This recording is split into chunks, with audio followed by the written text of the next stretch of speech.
Assalamu alaikum wa rahmatullahi wa barakatuh, and welcome to Finding Me on the ITV networks, today with a very special guest. Terblanche Delport is a junior lecturer in the Department of Philosophy, Practical and Systematic Theology at the University of South Africa, and has recently written an interesting concept called An Ethical Anti-Constitutionalism, Transformation for a Transfigured Public. And of course it sounds very complicated and difficult to understand, but it is very relevant to the current discussion, especially if we look at South African politics. So with that, I'd like to say thank you very much to Blanche for being here and for making the time to explain to our viewers in a more layman's language what this is all about. No, thank you, Quraysha. I appreciate your time as well. But you know, as a Muslim, firstly, I think a very important discussion is the ethics. What is ethics? Why is it important? And why should people have ethics? Is ethics different from morality? Is it the same as morality? Does ethics incorporate values, etc.? How would you, in the context in which you're working, and the ethics of liberation, frame a definition of ethics? Well, that is the important question. What is ethics? I think different traditions will give us different approaches to ethics. So in philosophy, you'll get normative or descriptive ethics. So normative telling us how it is, and descriptive telling us how it should be. In sociology, we'll get X, and anthropology will get something else. So also in that sense, ethics as related to specific societies. So there will also be a view that says that ethics is a way to formulate morality, where morality is a type of transcendental, metaphysical idea, something related to religion. Ethics will then be a way to almost ground this, to make it material. So it gives the rules. It gives the rules in that sense. But this would not be the definitions of ethics in which I work in, and the traditions which I take from. Specifically in the article that you're referencing, the theorist and the position of ethics that I used was one called liberation ethics, or the ethics of liberation, from a thinker called Enrique Dussel. So in South America, you have an idea called liberation theology, and also philosophy of liberation. Now, liberation theology in the Christian-centric idea of theology has to do with thinking theology and thinking the idea of Christ and the idea of religion through the poorest of the poor and the most marginalized in the society.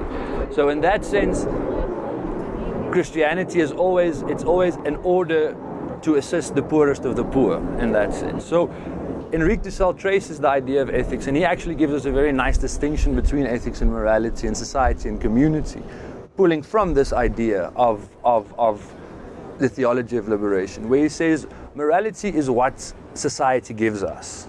That is what exists currently. And that changes also, isn't exactly, it? Yeah. Exactly. But that is what society tells us, what is right and wrong, what is good and bad. Ethics is that which we imagine, that which we know is right above what society gives us. So there's a distinction he makes between morality and ethics, and saying ethics is something more. Ethics is the human community. It's a way of being together, and in that sense, it's an idea of liberation, and that's where the concept of utopia also comes in.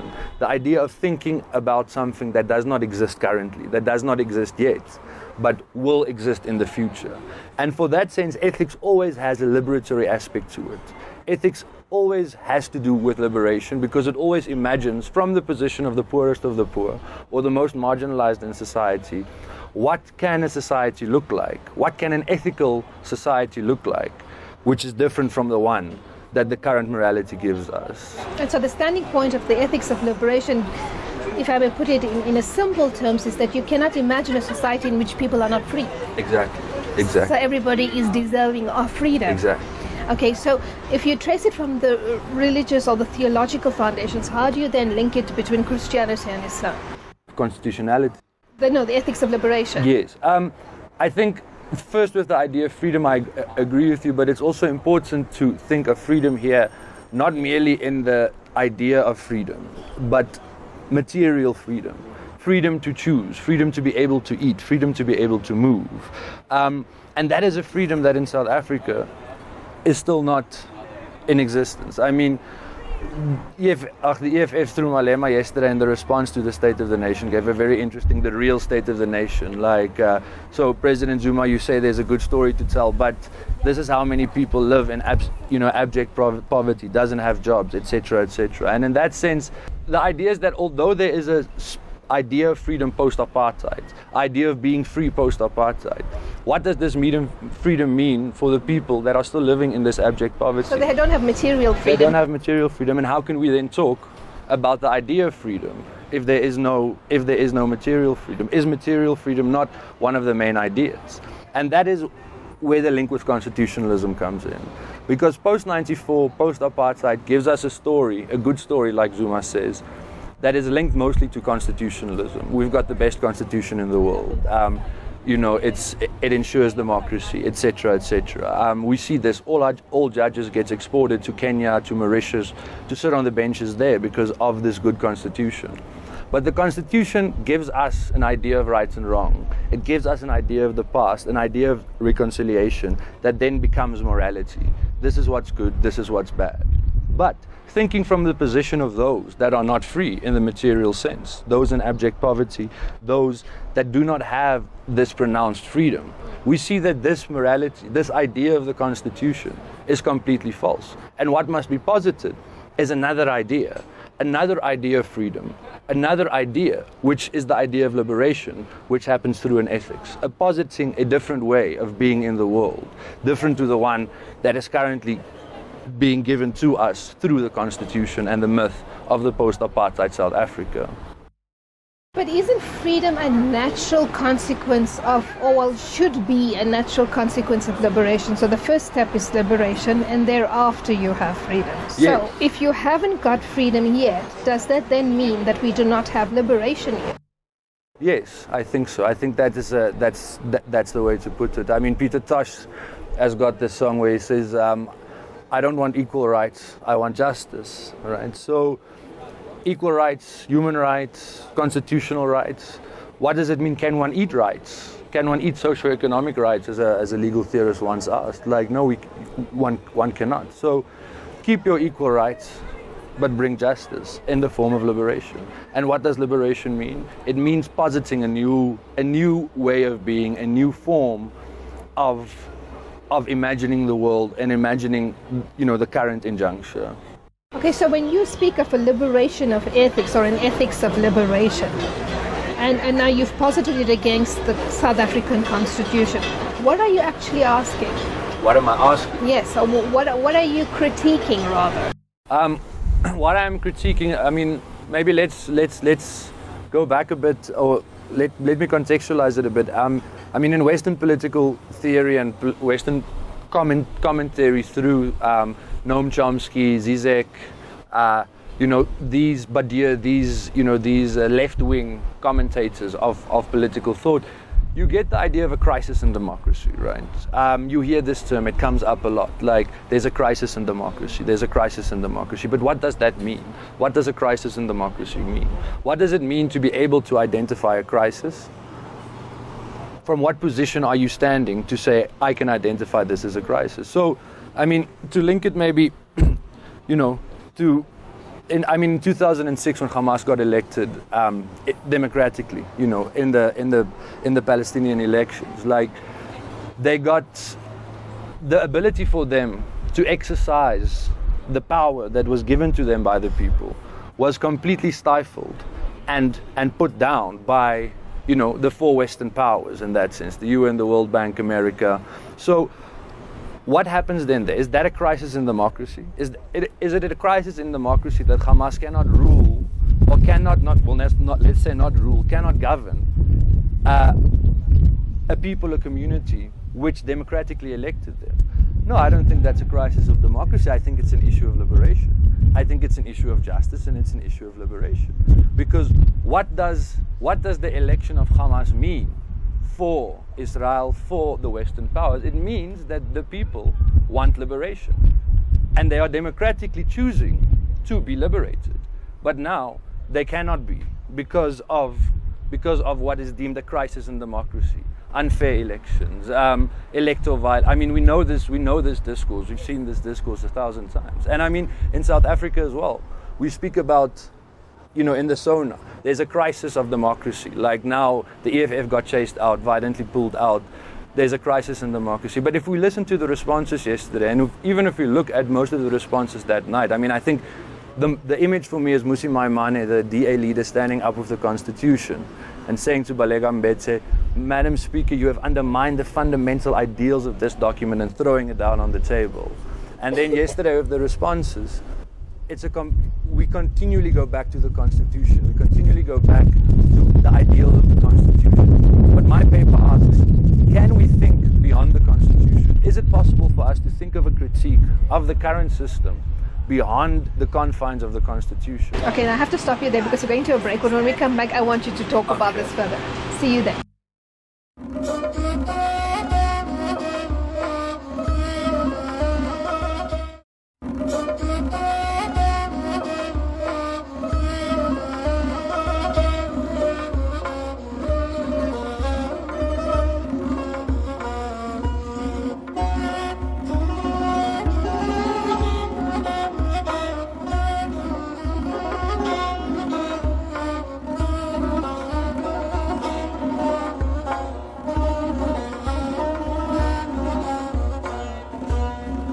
Assalamu alaikum wa rahmatullah, and welcome to the second segment of Finding Me in the ITV networks today with Terblanche Delport. And before we went on to the break, we were speaking about this whole notion of an ethics of liberation and relating it to constitutionalism. Now, Terblanche, you were speaking about the State of the Nation address and your vivid picture of Mmusi Maimane, waving that constitution in front of the speaker. I looked at it too, and from the discourses that we've had on transformative constitutionalism and the other discourses about the constitution needs to be changed, what bells were ringing in your head, or what were you thinking when you saw this picture unfold? Well, Quraysha, I think if we accept the bounds of discourse, or the bounds of what we can say and what we can think, what we can remember, and debate within that, then we'll have situations like the SONA and the Parliament and the questioning of the Constitution coming up a lot, because the question is almost what happens when the law hits its limit. So what happened in the Parliament, the EFF was not supposed to be thrown out by the police and the protection services. Why not? Because it's unconstitutional, it's against the rules. So now it happens. So what happens is the law says something and something else happens. So there's a limit to the law. There's a disconnect between the law and what happens. So what do we do now? Do we extend the law? Do we change the law and say, no, we need to change the Constitution to stop this? So we react against the situation, and in that sense we develop the law, like the common law, the writ system did develop. Or do we say no? We question the law in itself. And that for me is what I want to ask. What would it mean to question the Constitution in itself? As it is, the rules that it gives, as well as the memory and the ideas that it proclaims and that it carries with itself. Okay, now you speak of an ethical anti-constitutionalism. Yes. And you describe it in terms of three fundamental principles: the material, the formal, and the feasible. With this, what ideas are you trying to foster? Those three principles are also gleaned from Dussell's formulation of an ethics of liberation, where he says these are the three basic elements of an ethics of liberation. Because for an ethics of liberation, to go back to what I spoke about a little bit earlier, the relationship between the ethics and the critique. So ethics becomes a critical liberatory ethics. The moment that it realizes the relationship that it has to the bigger movement of things, if I can say it like that. So the stuff we hear on dependency, right? If there's protests in the townships or in these areas, Malumele, for example, well, the only thing we hear about it, like Jill Hart says, is if we drive to work and they say on the radio, don't take the N1 because there's protest, take a side road. The other thing, it's service delivery protest. It has to do with, with these, with the law not, or the Constitution not being enacted in those specific areas. But what does it mean if we say that these people in these places, in these townships, are protesting merely for water or merely for electricity? We're saying that the Constitution puts a framework there that says what we have now is fine, what we have now is normal, and what is not normal needs to be fixed, right? So in that sense, the moment that there's a realization that there's a problem in this, as T.S. Eliot says, between the idea and the reality falls the shadow. The moment when we start thinking from the position of the shadow and realize the interconnectedness between these problems, that is when an ethics of liberation starts taking toll. And then those three principles comes into play. And it's basically the idea, the material principle is asking the question, who has and is being materially oppressed and excluded from the current system? So if we go back to the question of freedom, who is not materially free at this stage? The formal principle has to do with the idea of partaking in discourse. I mean, this whole idea, the whole discourse on black intellectuals and black public life now, would I say could be an example, for example, of the formal principle. The idea, who sets the discourse? Who is debating? More than that, who holds political power? One needs to think in ethics of liberation from the position of those who do not hold political and social capital and power. And the idea of the principle of feasibility has to do with an ethical feasibility. So if something is feasible, if something is a good idea, but it does not fundamentally rearrange and change the conditions that put those that are materially and formally oppressed in those positions, then it is then it's unethical. So something cannot be feasible but not ethical. It has to be ethically feasible. But if you've just explained it if I understand it the way you've just explained it, then it raises a huge question on South Africa's liberation and the ethics of liberation in terms of the South African Constitution.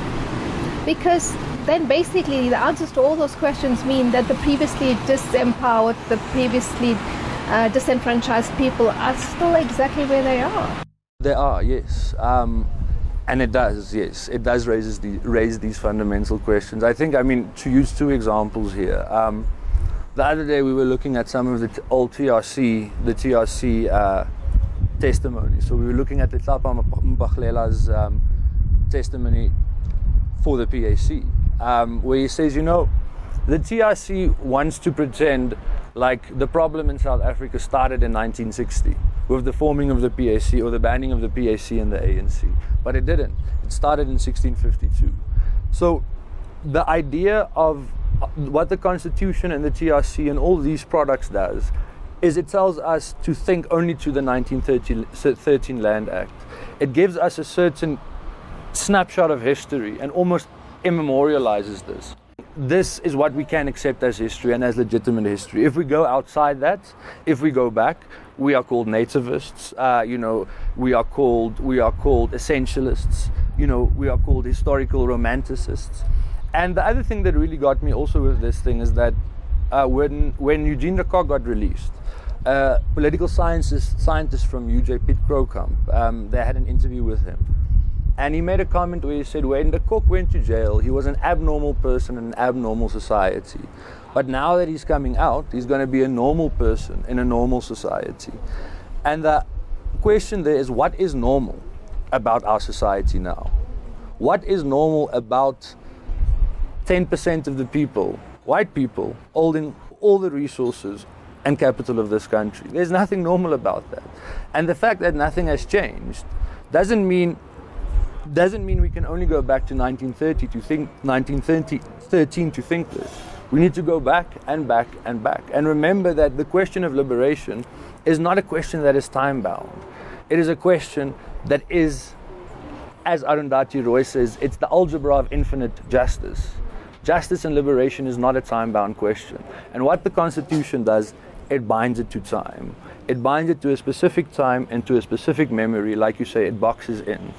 And that is the question that I want to pose. Like, What we think of as liberation is the ANC version of liberation. It's the National Party version of liberation. It's the F.W. de Klerk Mandela winning a medal together version of liberation.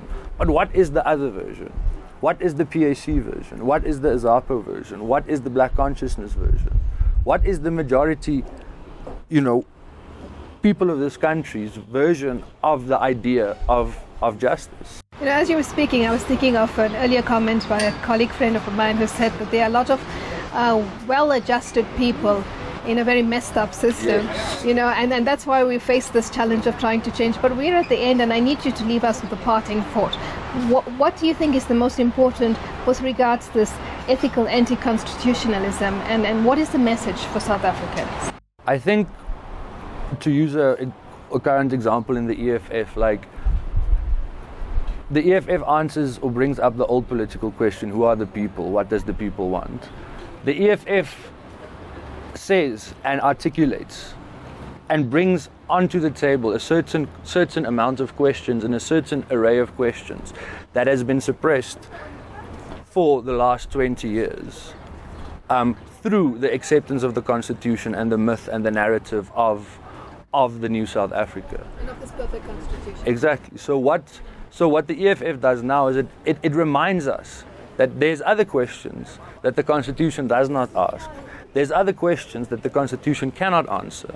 And for us to ask that questions and to be able to answer that questions, we need to develop a new ethical attitude to the present, as well as to our way of critiquing and thinking about critique in our current injuncture in that sense. Last, in 20 seconds, is it viable to think of a new constitution? Why not? Let me ask that. Why not? Can we go beyond constitutionalism? Can we think something that is not constitutionalism? Can we think of something that does not have the ideals of constitutionalism as we get from the French and the American Revolution? Yes, I think we can, and I think we must. Thank you very much for your time, Terblanche. With that, fi amanillah, wassalamu alaikum wa rahmatullah.